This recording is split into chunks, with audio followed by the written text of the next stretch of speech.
Alright guys, time to torture myself again and provide commentary because it is a Thursday. It was cold as shit at work and I just feel like, I don't know, having fun. And I love making these videos. Anyways guys, welcome back. J Rides Moto hitting you with a part 2 on Biketok reactions. I said I'd make a part 2. Just wanted to. It's fun. I got nothing else to do. And yeah, I'm not going to bore you guys with a long intro, but let's just get back into the wonderful world of motorcycle talk and just, you know, see all this cringe.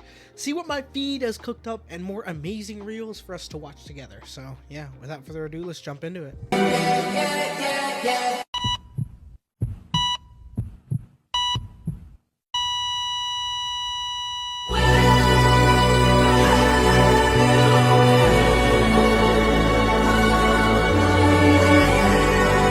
So if you guys watched that one on Instagram, I remember when I first saw it, I was laughing my ass off, and I know that's not right to laugh at someone who's crashing, but man, I swear people invest in Insta 360s before they will invest in like watching Yamaha champions. Actually, I'm kind of a hypocrite because I haven't watched Yamaha champions ride school, but I have friends who corner and they teach me a lot of stuff. But like investing in friends who know how to corner is a good thing. But when I watched it, I thought it was hilarious because I'm like, I think it's kind of like one of those classic things of I guess it's overshotting your term or target fixation, but it was so funny when I watched it the first time, and it really pained me because it's a 4RR, which is the new Kawasaki's new quote-unquote starter bike. I mean, it kind of is a starter bike. It doesn't have much power for a 4-cylinder, but I just thought it was really funny. I mean, people were being heads in the comments, but it was kind of corny. Oh my god, dude. I don't like when people are toxic and they say like, oh, sell the bike. That really does piss me off. Like, we all make mistakes. It's just, I was lucky enough not to,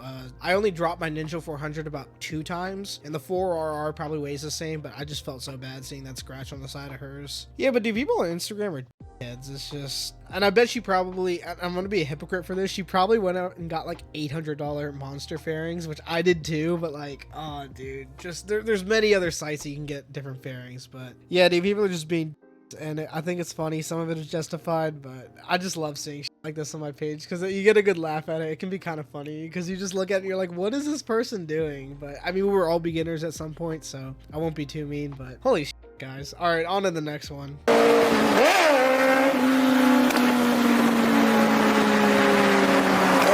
We've been trying to contact you regarding your car's extended warranty. Okay, so I really hate people that, I need to choose my words carefully. I can't stand people who do rollers and then when they're not paying attention to traffic, or rather, I guess 20 feet in front of them, they're not paying attention to the cars, how close they are to cars, and then they have the audacity to get mad at like the cars as if they're supposed to be like paying attention and watching for the biker, so we can have like almost like a, you know, Victoria's Secret fashion show lineup shot, kind of like that. It's so, I mean, that was kind of a bad comparison, but you know what I mean. Cinematography, it is so stupid, and I can't stand this when I think they own the roads. Like, literally, if that guy was paying attention, that whatever SUV wouldn't have gotten so close to him. It's just, it's so stupid. Like, sometimes, bro, ZX10 riders, and I get it, like, I have a friend who rides one, he's a very good rider, but sometimes, bro, ZX10 riders, what are you doing, bro? Like, this is the most self-absorbed ego stuff, and I'm like, I'll go ahead and say, I know that when I'm on the highway and I'm going 180 miles an hour, if a car merges in front of me, it's my fault. I shouldn't be doing that speed without the expectation of everything is my fault. Like, this is a universal rule. If you guys are gonna go over 100 miles an hour on the highway, you should expect everything that happens is your fault. I, J Rides Moto, accept responsibility that if I'm doing crazy out of pocket speeding or pushing the limits and I crash, it's my fault. Part, like 80% of it is my fault. But these roller guys, like, they also, you gotta understand, rollers is really dangerous. I had a friend, now he kind of stepped back from motorcycles. He had an R3. He got this beautiful white ZX10R, and it was the same year as this guy from 2021 to 2025, the same model year as you see with the front end. It was so beautiful. It was wrapped in white. He got it for $14,000. I remember the day he pulled up to our meeting spot with it. It was so beautiful. And unfortunately, he was doing rollers like this guy, and I don't want to speak for what happened, but I think it was a mix of someone braking and he wasn't paying attention. I don't know if that's actually what happened. Like I said, disclaimer, I wasn't there. I just heard from a friend of a friend what happened, but he got into a collision, and I forgot if it was his fault, if it was the car's fault. I'll disclaim that. I'm not going to say what happened if he ever watches this video, you know, but he got into a crash, and I'm not trying to point fingers or anything, but I feel like if you do rollers, it kind of is inherently dangerous, because you always want to look at the camera car. I mean, when you see it on Instagram, the bike pages that do rollers, they're either doing wheelies. Okay, whatever, I do dangerous stuff on the highway, I'm not going to judge you too hard, but they always look at the camera, and when you look at the camera for too long, like, it's stupid. And I'm not talking about the people who turn their helmet one way and their eyes are the other way, whatever, you're out of this, but people who actually stare at the camera car, it's dangerous, guys. This happened to a former friend of mine on the ZX10, and it was really hard for him, obviously, but for me, it kind of sucks seeing such a beautiful machine crash, but it is what it is, guys. Just when you're doing rollers, please, for the love of God, only look at the camera car when you know it's like open and there's no one in front of you. Just easier said than done, but yeah, it is what it is. And I hate in the comments section how, like, the biker, we always think that we're not in the wrong. I'm like, dude, you literally, if you were riding normally, you wouldn't have the car wouldn't have had to, like, you wouldn't have bled into the car's lane, and they wouldn't have to. It's just so stupid. I can't stand these creators who are so brain dead and so self-absorbed they can't notice that we on two wheels are mainly the ones causing the problems. Like, I'll acknowledge that. Whatever, man. Next reel. Black hole sun, won't you come? All right, thank you, the little 300. I've actually, the creator that was tagged in there, well, not tagged, I guess, he used a video, Nebula R3. I have seen her. Dude, I'm telling you, OnlyFans girls are ruining the damn bike scene, okay? And also, what does she mean by 4 open holes? I mean, literally, like, think about that. That's not even, all right, whatever. This is not what this video is even about, but, like, literally every video we're gonna get an OnlyFans girl that is sexualizing the helmet, bro. Is this really what it's about in 2026? Whatever, dude. All right, next reel. So the fiends like, why you always on the phone for?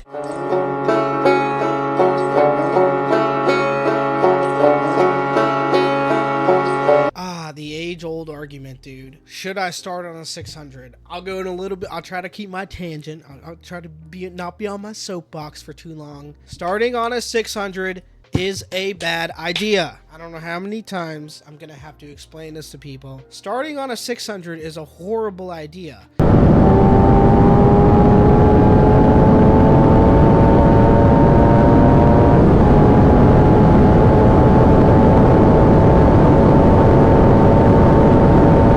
I have a friend, and I'm not gonna say his name. He started out on a 2004 Gixxer 600, then he got an R6, and unfortunately he was lane splitting through traffic and he got into an accident. Now, I'm not saying that's going to happen to everyone who starts on a 600, but there's a time and place for developing your skills, and there's a reason I started on a Ninja 400, and so did my friend who's on a Gixxer 6 right now. I'm telling you, man, like, people who say start on a 600, what they don't understand, I should probably make a separate video about this. It has high revving power, and once you just keep shifting it, it is way too much power for a beginner. Like, 600s will weave through traffic at 150 miles an hour, no problem, as long as you're revving it out. For a beginner, that is not what you need, dude. And I guess it's technically true, have some self-control, but, like, dude, most of us on the bikes are guys with high testosterone who love adrenaline. What do you think that, like, add that to a death rocket machine or a crotch rocket, whatever. What do you think is going to happen? Like, you don't have to be an Einstein to figure this shit out, okay? It is true, a bike will only go as fast as you allow it to, but, like, 600s especially, because most people aren't really going to be out loans to buy $14,000 bikes in this economy. You're going to be buying, like, a 2010 or, like, a 2009 600.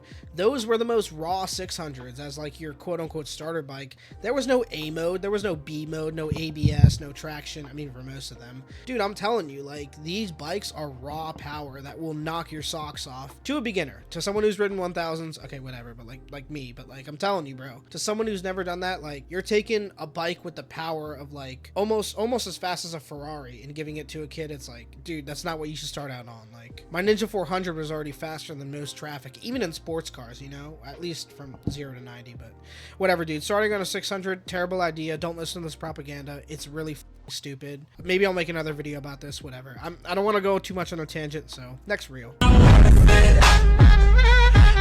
I'm worth it. I'm worth it.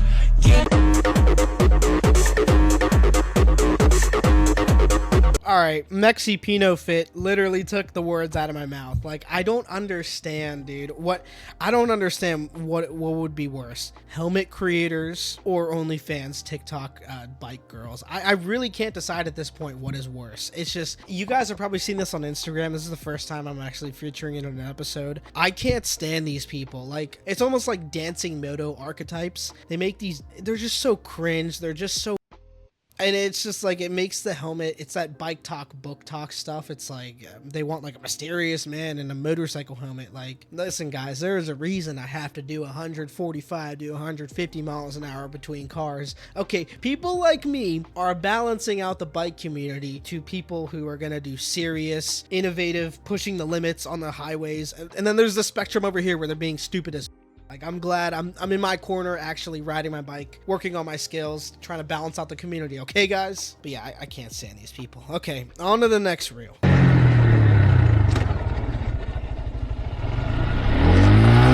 Nothing beats a Jet 2 holiday.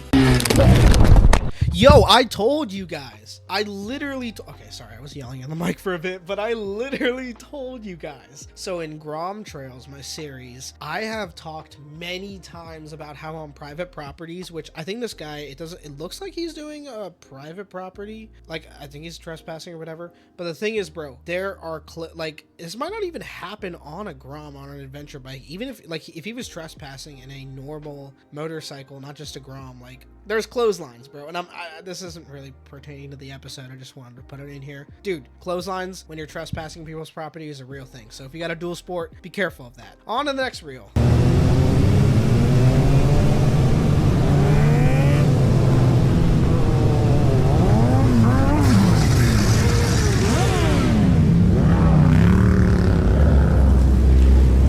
So it was really hard to tell what happened. I think the guy was trying to do a stoppie, because I think he had a stunt build. If you look at the handlebars, they're a little up. I mean, the Insta360, she's kind of like a lane away, even from the back, so it's kind of hard to see.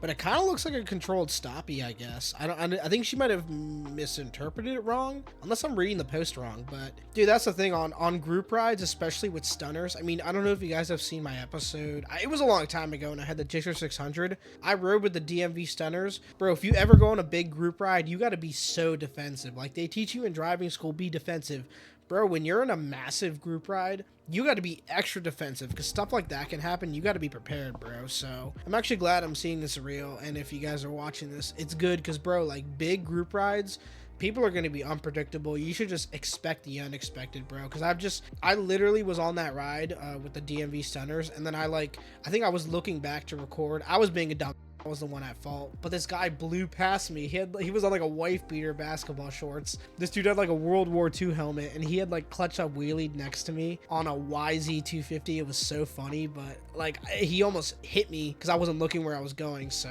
that was one of the examples. I got lucky, this person didn't. But bro, when you're on a group ride with a bunch of different people, you got to be so like, oh my god, bro, you got to be so freaking locked in. Even the comments, like, someone noticed that it was a stoppie too. Why? Like, rider etiquette. Like, exactly, that's people say, you know, that's why they don't go on big group rides. And you know, maybe after watching this video, you're like, oh, maybe I shouldn't ride with them. But it's also the demographic. Like, if you're riding with a bunch of 50-year-old men on BMW XRs, bro, you know you're gonna have a chill ride. If you're riding with me on my next bike, I think you know what's gonna happen. But or like a DMV stunner. So you just gotta choose who you're gonna ride with. And I'm definitely like coming at myself with this and my friends. The younger the rider is, the more dumb shit they're gonna do. So take it as you will, bro. All right, well, on to the next one. Who are you riding with? Some guys, just Okay. Do you know him? No. I know you won't believe me, but none of my friends ride actually. What kind of bikes are those? Jixers or? This is yours is, right? That's mine. Yeah. So Are they all Jixers or? I have no clue. If you guys didn't know, I was a cop in the Air Force, right? I mean, I know it's not the same as being a street cop, but I kind of understand where he's coming from this. So if you ever get pulled over, bro, the age-old excuse, I didn't know who they were. I met them at a gas station, because the cop can't prove what they're doing. And I'm not talking to like Harley riders, because I know you guys all follow the law, or people who, older riders. I'm talking to young riders, just like me, with crotch rockets, no plates. If you happen to get pulled over, remember, you didn't know anyone you were riding with. You have the right to remain silent. silent, because the thing is, people get intimidated a lot when there's a guy with a badge and a gun standing next to you asking, who was that? Like, thinking you're gonna get in trouble. But bro, you have the right to remain silent. And this looks like one of those reels where, you know, like one person took it for the team, they got pulled over, and his buddies took off, and it's like, oh, you know, like, hey, did you know this person? And like, even in the comments, they recognize that too. But, and see, bro, I agree with you, Saria. That's I don't pull over either for that reason. You know, obviously that's alleged, you know, obviously on the track, right? Closed track. But yeah, bro, remember, cops are not your friend. F them. And this is just another reel, just another example of how cops are not your friend. They're just trying to get you in trouble. So fuck them. You don't know anything. Deny, deny, deny. Yeah, on to the next reel. It's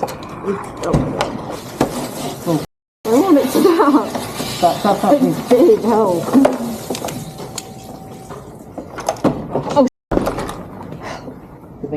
Alright, bro, I guess this is one of the, I'm not trying to be like a white knight or a simp, but it's one of those cases where we were all beginners at some point. Don't fill up with thick ass gloves. I mean, I think she's wearing Sedicis right now. Those are typically known for being the thickest, so don't do that shit. I usually do it.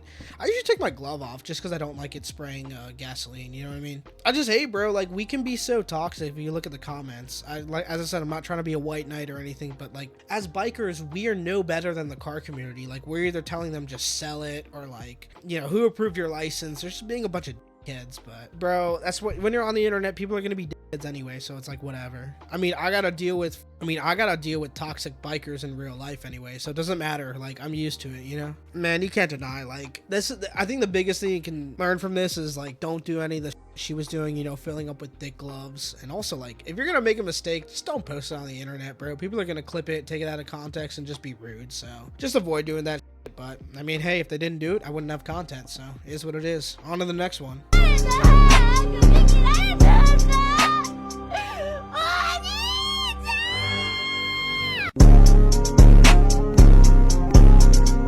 Bro, what is this? Literally, what is this? Oh my god. I've seen someone say bikers are no different from furries, and I think this person was I mean, might have been the last reel we were watching, but like, I cannot stand helmet creators, bro, and like, it's just so stupid. And like, these people have leader bikes. It's like, what are you doing? Like, I am not even the best rider. I shouldn't even have been on a leader bike. I have probably used more of my CBR 1000 than you guys ever have. It's just, it is so stupid, bro. And their whole account is just, oh my god, bro. It's just a bunch of bait. It's just a bunch of book talk shit.